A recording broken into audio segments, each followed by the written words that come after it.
Alors bonjour à tous, j'espère que vous allez bien. Dans cette vidéo, on va voir comment avoir un super logo pour votre application. Encore une fois, que ce soit une application Flutter ou développée avec un autre outil, quels sont en fait les éléments qu'on va retrouver dans toutes les applications les plus populaires que vous allez retrouver sur les stores. C'est quoi les éléments qui font que ce sont des logos, des icônes d'applications qui vont être pertinents, qui vont être efficaces, qui vont être modernes et surtout qui vont permettre en fait de vous distinguer par rapport à vos concurrents ou aux autres applications. Je vais vous donner du coup des sites internet, des outils que j'utilise. Par exemple, ici c'est un logiciel que j'utilise moi personnellement pour créer mes propres icônes d'application. Mais surtout en fait, quels sont les concepts, les règles que j'utilise qui, vous allez voir, sont hyper simples à suivre et qui vont justement vous permettre d'avoir un logo qui va être efficace, qui va être percutant et qui va être identifiable pour votre projet de startup, votre projet d'application. Alors sans plus tarder, les principes et les règles à adopter, c'est quoi? L'idée que vous devez toujours avoir en tête, c'est que votre logo d'application, votre icône d'application, elle a surtout un seul but, c'est d'être identifiable et repérable en fait par vos utilisateurs. Et du coup, pour créer ce côté en fait repérable, très identifiable, et notamment sur iOS ou sur Android, quand vous allez avoir une notification, vous allez en fait avoir en tout petit en haut de votre écran l'icône de votre application qui doit apparaître. C'est-à-dire qu'au-delà d'aller mettre du texte, une icône hyper élaborée dans votre logo, dans votre icône d'application, l'idée et l'élément qui doit ressortir le plus important en fait, c'est la couleur ou les couleurs de votre application. Notamment, moi j'ai une règle, c'est, on va dire en général, pour un logo d'application, n'utilisez qu'une seule ou, on va dire au maximum, 2 couleurs dans le logo de votre application. Pourquoi? Parce que justement cet élément, la couleur principale, va être l'élément qui va vous permettre en fait vous de repérer votre logo d'application, l'application en question sur votre téléphone. C'est-à-dire par exemple, moi je sais que quand j'ai des notifications de messages, je sais que c'est une petite icône verte. Quand j'ai une notification de Facebook, je sais que ça va être une icône bleue. D'accord? C'est-à-dire que vous allez faire déjà du repérage en fonction de la couleur sur laquelle vous allez pouvoir identifier quelle est l'application en question. Donc très important, la couleur. N'hésitez pas du coup à utiliser des couleurs qui vont être fortes, des couleurs plutôt vives même, on peut dire. Si vous prenez des exemples comme Facebook et Instagram, par exemple, ce sont des couleurs qui sont très vives. Et du coup, ça va être des couleurs qui vont être rapidement identifiables. Alors ensuite, en ce qui concerne le type, le nombre de couleurs que vous allez utiliser, moi je vous conseille de ne pas utiliser plus de 2 couleurs, à l'exception effectivement des dégradés. Si on prend l'exemple, encore une fois, d'Instagram, il y a plusieurs couleurs dans le dégradé d'Instagram, et même moi, je prends mon application Miracle, ici vous avez un dégradé de couleurs, mais on reste quand même sur du orange principalement. Utilisez une couleur principale, d'accord, qui va être celle que vous allez rappeler ensuite dans l'application, et autorisez-vous du coup à utiliser des couleurs vives et un fond de couleurs vives, de couleurs unies. Alors il y a certaines entreprises qui utilisent toujours des fonds de couleurs blanches, comme Google par exemple. Ça va que c'est Google qui ont quand même, on va dire, une certaine traction, même une énorme traction pour leurs applications. Moi je ne vous conseille pas d'utiliser des fonds blancs, sauf exception, moi c'est ce que j'ai fait ici pour l'application Miracle. Mais voilà, globalement, moi je préfère utiliser des fonds unis parce que c'est plus facile à créer, toujours pareil. Vous utilisez la couleur principale de votre application, c'est la couleur de fond de votre logo, et ensuite vous allez mettre un texte ou une icône. Alors justement, on passe à la deuxième partie des principes. La deuxième règle, c'est quoi? C'est au niveau du logo que vous allez utiliser, de l'icône. Encore une fois, ça peut être quelque chose d'écrit ou vraiment une icône qui va être unique, que vous allez designer ou faire faire par un designer, un graphiste. Ce que je vous conseille encore une fois, et ça c'est une tendance que vous allez retrouver dans la majorité des startups, c'est d'utiliser des icônes et un type de design qui va être assez gras, assez épais, et de préférence blanc. Je vous prends des exemples comme N26, comme Skyscanner, ou Airbnb aussi, vous allez retrouver une police ou en tout cas un type d'épaisseur de votre icône, de votre logo qui va être assez large, c'est-à-dire que vous prenez par exemple, moi j'adore le logo de Skyscanner, c'est un fond bleu, donc la couleur principale de l'application, et vous avez cette icône qui a été designée donc pour l'entreprise, pour Skyscanner, qui est vraiment d'une certaine épaisseur pour que ça soit suffisamment gras pour qu'on puisse le voir et comprendre et repérer encore une fois l'application qu'il y a derrière. Donc ça, vous pouvez prendre des exemples comme N26, comme Airbnb aussi. Donc on a une icône, un logo qui va être unique, d'accord? Ça va être un design qui a été fait par un designer, ça vous pouvez faire vous-même, et je vais vous donner des sites qui vont vous permettre de justement créer ce genre de logo-là gratuitement, sans payer, etc. Mais en tout cas, le plus important, c'est qu'ils vont le rendre en fait très visible et vraiment assez gras pour qu'on puisse le voir en fait de loin. Pensez toujours à ce côté notification, que votre icône, elle doit être visible en tout petit et surtout elle doit être identifiable. Donc quand vous avez un logo qui va être plutôt fin, mettez-le suffisamment en gras pour qu'il soit bien visible. Je vous ai pris en fait des exemples, pour moi en tout cas, de bons et de mauvais logos. Donc je pourrais vous prendre un mauvais logo, c'est celui de l'application LCL. Donc le problème, c'est que vous allez retrouver souvent ces, entre guillemets, vieilles entreprises, parce qu'elles ont un certain âge, etc. Et donc elles ont des logos traditionnellement comme on les faisait avant. Et vous allez retrouver par exemple sur le logo LCL, un texte écrit en tout petit, et puis même le logo en lui-même de la banque LCL, il est assez fin, d'accord? Donc ça, c'est pas quelque chose, si vous l'avez dans une notification, vous n'êtes pas capable de voir le contenu de l'icône. Alors vous allez quand même repérer la couleur de l'icône, donc ça c'est déjà un élément qui est important, mais par contre, le texte ou le contenu de l'icône n'est pas du tout visible ou lisible dans le cas où c'est du texte. Et si on prend par exemple le cas de l'application et de la banque N26, là vous avez un fond vert, donc pareil, identification de la couleur qui est facile, mais par contre vous avez le N qui est beaucoup plus lisible, et donc ça nous rappelle que c'est la banque N26. Donc vous voyez, on a souvent ce rapport entre les startups qui sont récentes et des entreprises un peu plus anciennes qui ont du mal en fait à fournir des logos un peu plus performants. On peut prendre aussi l'exemple ici de Leclerc Drive, où on va avoir plein de petites icônes à l'intérieur de l'icône, mais qui pareil ne sont pas visibles et surtout identifiables de loin.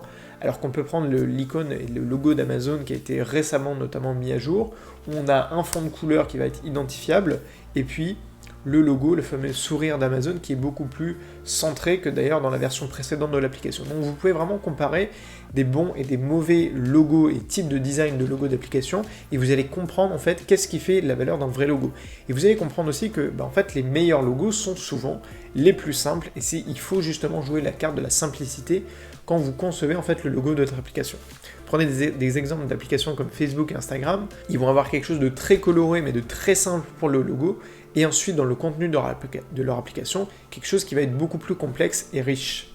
Et du coup, le dernier conseil que je pourrais vous donner, c'est encore une fois, il y a des contre-exemples pour cet exemple-là, c'est que certains designers disent qu'il vaut mieux éviter en fait de mettre du texte dans l'icône de votre application. Alors moi, je suis d'accord avec ce concept-là, mais vous allez retrouver des contre-exemples qui fonctionnent quand même très bien, du genre Uber ou alors Booking, donc qui écrivent directement le nom de l'application sur l'icône, ou encore Prime Video par exemple, donc qui n'ont pas vraiment d'icône à proprement parler, c'est pas un logo qui a été designé pour ce site-là, mais le logo c'est directement le nom en texte de l'entreprise, du site internet, etc. Alors pourquoi ils disent d'éviter ça? Parce que souvent, effectivement, le nom ne va pas rentrer. Alors Uber, c'est assez court, et ils peuvent même mettre Uber Eats, qui va rentrer dans un logo, mais effectivement, même quand on commence à s'attaquer à du booking, ça, on a du mal à le faire rentrer dans une icône d'application. Alors moi, personnellement, je préfère créer un logo même unique qui va simplifier vraiment le concept de votre application. Par exemple, Airbnb, donc c'est le A de Airbnb, les B, etc. Donc ça va être un logo qui va être unique. Donc moi, je préfère ce genre de concept, mais encore une fois, il y a des entreprises comme Uber qui ont fait le choix relativement récemment de passer à des icônes de type texte, probablement parce qu'ils veulent faire connaître et découvrir leur marque à un maximum de monde, et pour eux, peut-être le moyen le plus simple, c'était d'utiliser en fait leur nom plutôt que d'utiliser un logo comme Airbnb qui a été conçu pour l'occasion. Par exemple, c'est comme l'oiseau de Twitter, c'est pas marqué Twitter, c'est toujours pareil ce logo-là.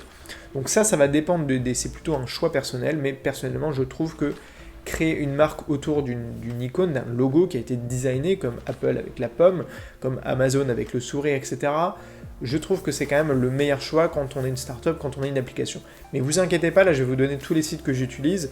Il n'y a pas besoin au lancement de votre application dans la version 1 de faire un truc révolutionnaire, de payer un graphiste, etc. Je vais vous donner tous les sites que j'utilise.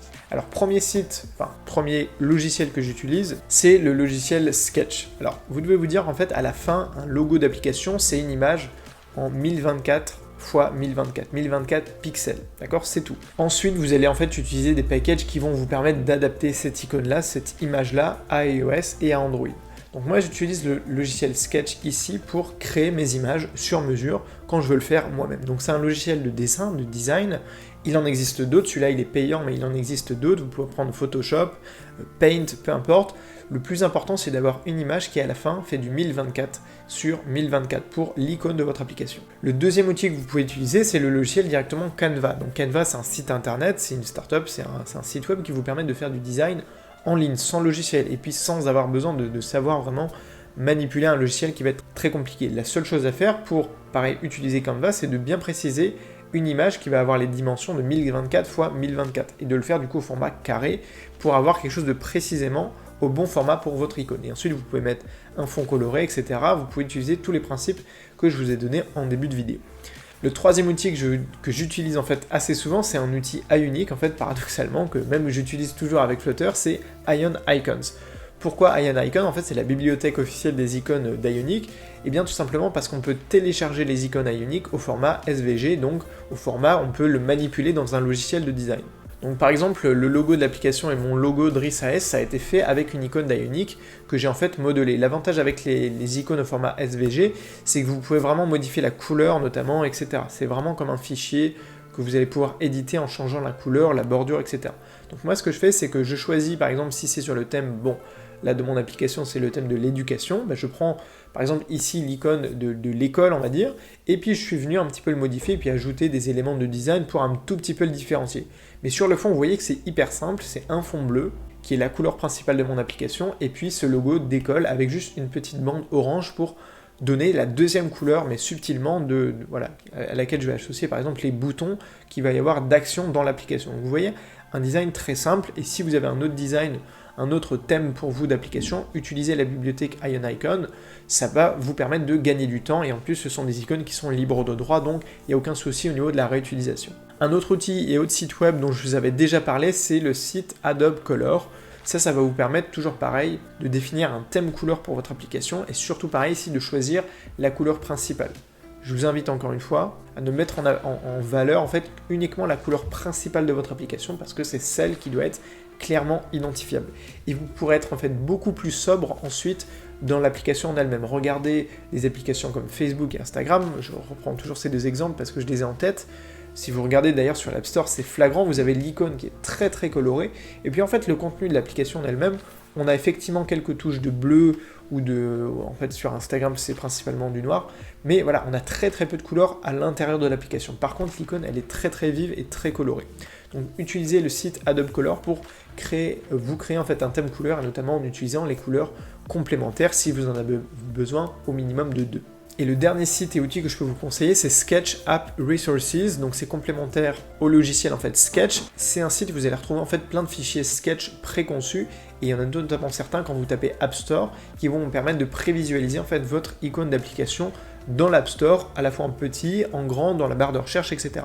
Donc ça c'est vraiment pas mal pour visualiser concrètement votre application sans attendre qu'elle soit directement disponible sur les stores, pour voir ok, quels sont les résultats que ça a donné de mon application à côté d'autres applications, avec le titre, etc. Et ça je m'en sers quand j'ai quelques designs ou choix de design à faire pour mon icône, au niveau de la couleur, de la taille, etc. Vous pouvez vraiment tester comme si c'était en réel votre logo d'application. Voilà, donc j'espère que cette vidéo et tous les conseils que je vous ai donnés vous ont plu. Vous allez retrouver en fait dans la description tous les liens des sites dont je vous ai parlé et que j'utilise moi au quotidien. Encore une fois, en résumé, c'est assez simple, c'est une image en 1024 par 1024, et puis je vous laisserai aussi le lien du package Flutter que j'utilise pour en fait générer les icônes version iOS et Android, mais vous allez voir, le package en fait fait tout le travail. Tout ce que vous avez à faire en fait, c'est générer cette image en 1024 par 1024. Le reste, ça va être fait en fait automatiquement par l'outil que vous utilisez, donc si c'est Flutter ou un autre, normalement c'est fait automatiquement. Voilà, donc j'espère que cette vidéo vous a plu. N'hésitez pas à commencer le cours gratuit de Flutter Evolution pour commencer à installer Flutter sur votre ordinateur, et puis à me rejoindre dans le cours complet pour aller beaucoup plus loin et pour créer des applications en fait complètes avec Firebase, Google Maps, Stripe et tous les outils que je vous enseigne. Moi je vous dis à très vite sur la chaîne YouTube et sur le blog, et surtout n'oubliez pas de rêver très grand. Allez, salut!